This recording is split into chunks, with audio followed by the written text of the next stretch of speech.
ntabwo ubona ko ngiye mukunda ntabwo ubona ko tumaranye igihe kinini dukundana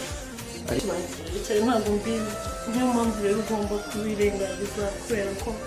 ntabwo bifuza ko nagera ku kintu cyiza cyangwa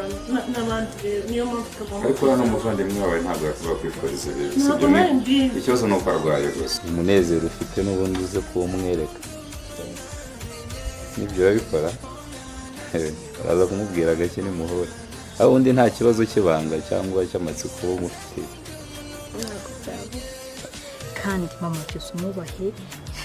umwubahe mbese umva na bya bindi utigeze ukora ubyige bose ariko barizihiwe reka mubwire sha noneho sinzi ikintu kigiye gukurikira yambasenya nyine mugire amahoro kandi ndawukunda nawe mama yambwiye ko uri umwana mwiza iyo nza kuba ndahanga yari kurira moto gahita umva kumujatira